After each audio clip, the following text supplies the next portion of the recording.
Di sebuah bangunan ruko yang lantai bawahnya dipenuhi dengan tenda, kursi pesta, sound system, dan alat kerja. Ada satu pintu di lantai 2 yang menjadi tempat Abdul dan istrinya yang bernama Elsa berteduh. Mereka tinggal di sebuah ruko 2 lantai yang juga berfungsi sebagai tempat usaha. Bangunan itu bukanlah rumah dalam arti sebenarnya, melainkan ruang kerja yang sebagian dijadikan untuk tempat tinggal. Sehari-hari pria kelahiran Tanjung Pinang di tahun 97 ini menghabiskan waktunya dengan bekerja sebagai karyawan di tempat usaha penyewaan tenda. Si istri yang bernama Elsa tak pula banyak mengeluh tentang profesi yang dijalani oleh sang suami. Selama itu dihasilkan dari uang yang halal. Abdul tumbuh tanpa pernah tahu siapa orang tua kandungnya. Sejak bayi dikatakan hidupnya hanya bergantung pada orang tua asuh di Tanjung Pinang. Namun kehadirannya kala itu tak sepenuhnya diterima. Ya, si ibu asuh begitu mencintai dan menyayanginya, sementara ayah asuhnya sejak awal menolak kehadirannya. Saat ibu asuhnya meninggal dunia, hidup Abdul berubah drastis. Ia sering mendapatkan perlakuan kasar dan akhirnya memilih pergi dari rumah. Sekolahnya terpaksa ia tinggalkan dan berhenti di bangku sekolah dasar. Dan sejak saat itu, Abdul kembali hidup sendirian, terlantar, tanpa keluarga, tanpa ada tempat untuk pulang. Masa kecil dan remajanya dihabiskan tidur di emperan toko, berpindah-pindah tempat, bertahan hidup seadanya. Ia sempat ditolong oleh teman sebaya, namun tak lama kemudian kembali hidupnya tanpa sandaran. Titik balik hidup Abdul terjadi saat ia bertemu dengan seorang pria pengusaha tenda yang bernama Muhammad Cailani. Singkatnya, Abdul diajak bekerja oleh Muhammad Cailani, dan dari sanalah Abdul mulai mengenal arti bekerja, tanggung jawab, dan berpenghasilan. Selama ia bekerja, Abdul dikenal sangat loyal. Ia nggak pernah menolak diperintah, tidak pernah membantah, dan selalu menjalankan amanah dengan baik dan benar. Loyalitas itulah yang membuat dia dianggap sebagai anak sendiri oleh orang yang mempekerjakannya. Seiring berjalannya waktu dan seiring dengan kebutuhan hidup yang terus menuntut Abdul untuk mendapatkan penghasilan yang lebih banyak, bertemulah Abdul dengan seorang pengusaha tenda lainnya yang bernama Muhammad Rashid.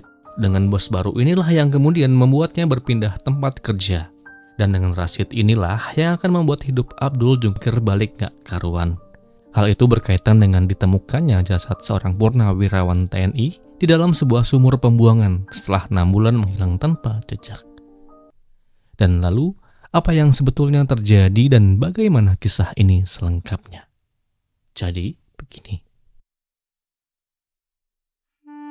Memasuki usia yang tak muda lagi ditambah dengan latar belakang hidup sebagai purnawirawan TNI Angkatan Laut, Arnold Tambunan menjalani hari-harinya sebagai seorang pria yang terbiasa hidup disiplin dan tegas. Usianya sudah mendekati 60 tahun, fase hidup di mana kebanyakan orang mulai mengurangi urusan, bukan malah menambah masalah. Selepas masa aktifnya sebagai anggota TNI Angkatan Laut, Arnold yang terus mau menghiasi dirinya dengan karya-karya tak mau berdiam diri setelah masa purna kerjanya tiba. Selepas masa itu tiba, Arnold putuskan untuk menggeluti dunia usaha simpan pinjam. Usaha itu ia tujukan kepada siapa saja yang membutuhkan dana segar dengan pengembaliannya ditambah dengan bunga yang telah sama-sama disetujui sebelum adanya akad. Besaran pinjaman yang Arnold berikan kepada debitur-debiturnya bervariasi, mulai dari ratusan ribu hingga puluhan juta rupiah, yang tentu semuanya harus dibayarkan sesuai dengan perjanjian awal. Penikmat pinjaman yang Arnold berikan berdatangan dari berbagai lapisan di masyarakat, khususnya mereka-mereka yang bertempat tinggal di Tanjung Pinang dan sekitarnya. Nah, dari hal inilah yang kemudian mempertemukan Arnold dengan si bos tenda yang di awal tadi saya sebutkan. Ia adalah Muhammad Rashid. Rashid tenda, begitu orang di Jalan Menur atau tempat kerja, sekaligus rumahnya memanggil pria 30 tahunan ini. Ia dikenal sebagai juragan tenda yang cukup memiliki nama tenar di Tanjung Pinang. Di dalam menjalani usaha penyewaan tendanya, Rashid dibantu oleh beberapa orang karyawannya. Mereka menjalani tugasnya masing-masing dengan perintah dan kebutuhan sang juragan. Ada yang bertugas sebagai tukang las besi, tukang alat, dan lain sebagainya. Salah satu orang karyawan Rashid yang memang memiliki jiwa loyal yang sangat tinggi, tak lain dan tak bukan adalah Abdul. Dikatakan bahwa Abdul menjadi tangan kanan Rashid selama ia menjalani bisnis penyewaan tenda. Segala operasional kala itu yang meliputi pengiriman dan pemasangan tenda di lokasi, Rashid serahkan sepenuhnya kepada Abdul. Dan atas segala kepercayaan itu, Rashid kemudian memberikan fasilitas tempat tinggal berupa gudang kosong yang disulap menjadi kamar tidur sebagai tempat tinggal Abdul dan istrinya Elsa. Di perjalanan bisnis penyewaan tenda yang ia jalani, ada saja masalah-masalah yang menyangkut finansial yang dialami oleh si bos tenda, Rashid. Hal itu meliputi keterbatasan modal yang ia miliki guna memenuhi demand sewa tenda yang sempat ramai di tahun 2019 yang lalu. Puncaknya adalah pertemuan Rashid dengan Arnold. Dikatakan bahwa mereka saling kenal sudah cukup lama, sebab Arnold cukup dekat dengan pengusaha-pengusaha yang ada di Tanjung Pinang. Demikian setelah perkenalan yang terbina cukup baik itu tercipta, Rashid akhirnya memutuskan untuk melakukan pinjaman uang kepada Arnold sebesar 30 juta rupiah, yang dimana uang itu akan ia gunakan untuk ekspansi usaha tendanya. Singkatnya, dengan mudahlah Arnold tanpa ragu memberikan pinjaman yang Rashid butuhkan. Toh selama ini track record Rashid di mata Arnold baik-baik saja. Usaha lancar, tak ada gaji yang dikeluhkan telat oleh karyawan-karyawannya. Dan rekomendasi dari kreditur-kreditur lainnya menyebutkan bahwa Rashid tepat janji untuk melunasi segala hutang-hutangnya. Namun tanpa Arnold sadari, keputusan untuk memberikan pinjaman kepada Rashid merupakan kesalahan terbesar dalam hidupnya. Sebuah kesalahan yang bukan hanya akan membawanya pulang ke hadiratnya, namun juga meninggalkan sebuah luka mendalam bagi keluarga yang menunggu kepulangannya dan membuka rangkaian peristiwa gelap yang baru terungkap 6 bulan kemudian. Jadi begini kronologinya. Semuanya bermula pada 17 Agustus 2018. Hari itu Arnold Tambunan menghubungi Muhammad Rashid si juragan tenda. Tujuannya cuma satu, yaitu untuk menagih segala hutangnya. Arnold memberitahu bahwa ia akan datang langsung ke rumah Rashid esok paginya pada 18 Agustus 2018 untuk minta pelunasan. Kabar itu sontak membuat Rashid panik dan gelisah. Ia tahu betul hutang itu belum bisa ia bayar. 30 juta bukanlah uang yang sedikit buat Rashid, yang di masa-masa itu omset yang ia terima jauh menurun dibanding masa-masa sebelumnya. Tekanan makin terasa karena Arnold menegaskan bahwa ia ingin terima uangnya dan lunas hari itu juga. Malam harinya sekitar pukul 10 malam di gudang tenda milik Rashid di Jalan Menur terjadi percakapan yang mengubah segalanya. Kala itu Rashid memanggil Abdul dan mulai meluapkan kegundahannya soal uang. Dan ia juga mencurahkan betapa Arnold begitu memaksanya untuk segera melunasi hutang-hutangnya. Rashid bertanya kepada Abdul tentang di mana ia bisa mendapatkan uang yang diminta oleh Arnold. Saya ulangi, 30 juta bukanlah uang yang sedikit bagi Rashid di masa-masa itu. Abdul tentu nggak tahu terkait permintaan yang Rashid lontarkan tentang di mana ia harus cari uang sebanyak itu, 30 juta rupiah. Lalu di tengah rasa bingung yang semakin mendera, dikatakan bahwa Rashid sempat berkata, "Gimana kalau kita hilangkan saja nyawa Arnold?" Awalnya Abdul menolak keras saat Rashid melontarkan kalimat untuk menghabisi Arnold. Abdul tahu resikonya sangatlah besar sebab hal itu menyangkut nyawa seseorang. Namun Rashid terus menekan. Ia menawarkan imbalan uang sebesar 20 juta rupiah. Memohon dengan dalih bahwa ia sudah banyak membantu Abdul selama ini dengan ia berikan pekerjaan, gaji yang pantas dan tempat tinggal yang gratis. Bagi Abdul angka itu sangatlah besar. Uang sebanyak itu belum pernah ia miliki seumur hidupnya. Mungkin. Kendati demikian, Abdul masih sempat mencoba menolak. Ia bahkan menyarankan agar uang 20 juta itu dipakai saja untuk membayar utang Arnold. Jawaban Rashid kala itu sederhana namun dingin. Ia katakan bahwa ia nggak punya uang dan Arnold tak mau dicicil, serta mau semuanya lunas esok pagi. Rashid lalu memohon mengungkit segala kebaikan yang pernah ia lakukan kepada Abdul. Abdul kemudian terdiam. Sekitar 15 menit ia tak menjawab apa-apa. Di kepalanya terjadi pergulatan yang panjang antara rasa takut, rasa terhutang budi, dan bayangan uang yang baginya terasa mustahil. Akhirnya singkat kata, Abdul menyerah dengan segala tekanan yang ada. Lalu ia katakan ia bersedia membantu Rashid. Di malam itu rencana penghilangan nyawa si purnawirawan disusun. Rashid meminta Abdul standby besok di pagi hari dengan ia katakan jika terdengar suara besi dan teriakan, Abdul harus segera turun dari lantai atas. Bahkan Rashid telah menyiapkan tempat pembuangan yang nantinya akan ia gunakan untuk membungkam tubuh si penagih hutang itu. Pada Sabtu 18 Agustus 2018 sejak pukul 6 pagi, Abdul telah berjaga. Ia bolak-balik di lantai atas ruko, mengintip dari arah depan dan belakang menunggu kedatangan Arnold. Lalu baru sekitar jam 7:30 Arnold datang dengan membawa sepeda motor Yamaha NMAX putih miliknya. Ia parkirkan sepeda motornya itu lalu berjalan ke arah belakang ruko menuju tempat Rashid biasa duduk di dekat kantornya. Dari kejauhan Abdul lihat semuanya. Ia perhatikan dengan seksama segala gerak-gerik dan langkah yang diambil Arnold di pagi yang diselimuti hujan tipis itu. Singkatnya, setelah Arnold berhasil menemui Rashid, percakapan kemudian terjadi. Arnold langsung tanpa babi bu menagih segala hutang-hutangnya yang ia harapkan bahwa akan ada pelunasan di hari itu juga. Rashid kemudian menjawab, ia hanya mampu membayar 1 juta rupiah.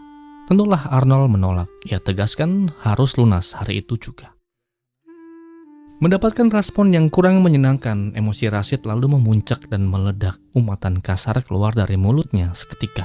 Dan di saat itu juga, Rashid telah yakin dengan langkah yang akan ia ambil. Segera ia ambil sepasang besi yang telah ia siapkan dan dengan besi itu ia arahkan tepat mengenai wajah Arnold 1 kali.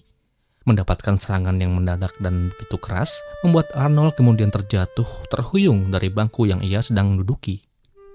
Saat ia mencoba untuk bangkit, Rashid kembali mengarahkan serangan itu ke Arnold yang memiliki tubuh kekar ala tentara. Arnold kala itu berhasil menangkis dengan kedua tangannya, lalu ia lari ke arah belakang bengkel, yang tempat itu ditumbuhi banyak rumput-rumput dan semak berlukar. Tak mau kehilangan target utamanya, Rashid kemudian mengejar, dan sesuai dengan rencananya, Abdul lalu turun dari lantai 2, lengkap dengan membawa besi yang telah ia siapkan pula, lalu ikut mengejar Arnold. Di area belakang bengkel, Arnold akhirnya berhasil kembali tertangkap. Dan terjadilah kembali penyerangan yang kini dilakukan oleh 2 orang. Rashid tanpa ampun mengarahkan besinya ke tubuh Arnold. Juga dengan Abdul yang tanpa ampun mengarahkan besi itu ke tubuh Arnold. Mendapatkan serangan yang begitu keras dan fatal membuat tubuh kekarnya kemudian tumbang, lunglai dan lemah. Tak lama kemudian, Arnold Tambunan dipanggil Tuhan Yang Maha Kuasa. Saya ucapkan duka yang mendalam. Menyadari bahwa Arnold sudah tak bergerak lagi, Rashid memeriksa nafas dan nadinya, lalu berkata kepada Abdul, "Sudah nggak ada, Dul." Setelah yakin, mereka berdua mulai mencoba untuk menghilangkan jejak-jejak kejahatannya. Rashid lalu mengambil plastik hitam dan sebuah tali, dan dengan plastik itu tubuh Arnold kemudian dibungkus, diikat, lalu diseret menuju tempat pembuangan septic tank di belakang kantor miliknya. Mereka seret tubuhnya, mereka dekati tempat itu. Tutup septic tank mereka buka menggunakan pahat dan martil. Lalu tubuh Arnold dimasukkan ke dalam lubang kecil dan lalu ditutup kembali. Besi yang mereka gunakan mereka buang jauh-jauh. Sepeda motor milik Arnold dibawa pulang oleh Rashid. Dan Abdul kembali menjemput Rashid menggunakan mobil pickup di kawasan TCC. Setelah itu keduanya pulang dan kehidupan berjalan seperti biasa dan selesai. Hilangnya Arnold Tambunan tentu mengundang 1000 tanya tentang kemana perginya sosok ayah, suami sekaligus teman yang punya jiwa humor tinggi ini. Di hari sebelum ia dikabarkan menghilang, sang istri mengaku bahwa Arnold sempat berpamit bahwa ia akan pergi menagih hutang ke tempat temannya, yang ia yakini itu adalah Rashid, si juragan tenda. Laporan akan hilangnya Arnold segera dibuat, dan dimulai saat itu proses investigasi segera dilakukan. Kecurigaan adanya tubuh di septic tank kantor tak muncul dengan tiba-tiba. Semuanya berawal dari masalah-masalah teknis yang berulang di lokasi usaha milik Rashid. Beberapa waktu setelah Arnold Tambunan menghilang, septic tank di belakang bengkel las milik Rashid sering bermasalah. Alirannya tersumbat dan menimbulkan bau yang tak sedap. Kondisi ini cukup janggal dikarenakan septic tank itu baru aja ditutup dan dilapisi semen yang tebal.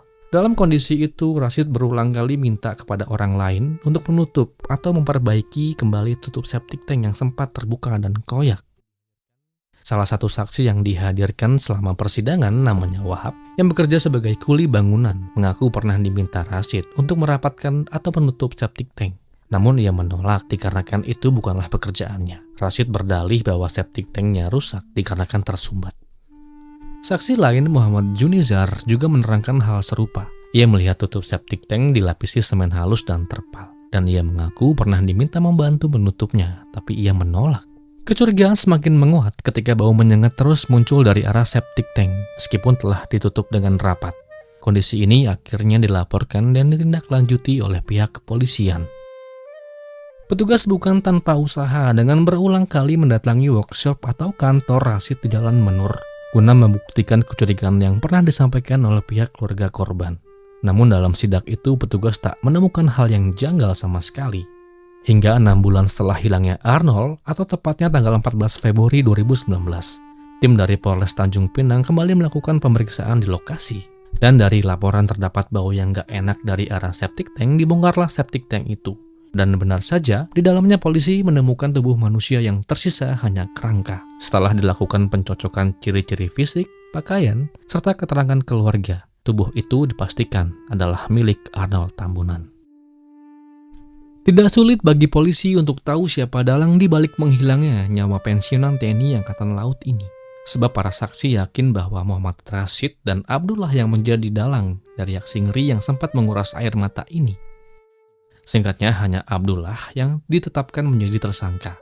Ia terjerat dengan pasal penghilangan nyawa secara berencana dan terancam dengan hukuman maksimal, hukuman mati. Di dalam persidangan yang dihadiri oleh Abdul alias Adul sebagai terdakwa seorang diri, yang diadakan di Pengadilan Negeri Tanjung Pinang ini, melalui majelis hakimnya, kemudian menjatuhkan hukuman kepada Abdul alias Adul dengan hukuman 19 tahun penjara. Lalu kemana perginya Muhammad Rashid, otak kejahatan yang juga merangkap sebagai eksekutor dalam kasus ini? Pada malam Selasa 28 Agustus 2018 atau 10 hari setelah menghilangnya Arnold, polisi memanggil Muhammad Rashid untuk dimintai keterangan di Mapolres Tanjung Pinang terkait hilangnya Arnold Tambunan. Pemeriksaan berlangsung hingga dini hari. Setelah proses itu selesai, Rashid kemudian meninggalkan Mapolres menjelang pagi. Namun belum genap 100 meter dari kantor polisi sekitar pukul 5.20. Sebuah peristiwa tragis menimpa Rashid. Kala itu Rashid mengalami laka lantas. Ia tertabrak oleh bus Nirwana yang dibawa oleh Benny Gunawan 46 tahun. Bus itu melaju dari arah kantor imigrasi menuju simpang Mapolres. Di depan rumah makan Pari Bakar, tiba-tiba seorang pejalan kaki menyeberang dari arah kantor Disduk menuju rumah makan itu. Supir bus tak mampu menghindar dan Rashid kemudian tertabrak dan dia pun pergi di tempat kejadian. Saya ucapkan duka yang mendalam. Usai kejadian, sopir bus langsung mendatangi Polres Tanjung Pinang untuk melaporkan laka lantas yang terjadi. Kepergian Rashid membuat penyelidikan kasus hilangnya Arnold Tambunan sempat berhenti dikarenakan Rashid merupakan saksi kunci sekaligus pemilik rumah yang menjadi tujuan terakhir korban. Demikianlah kisah ini.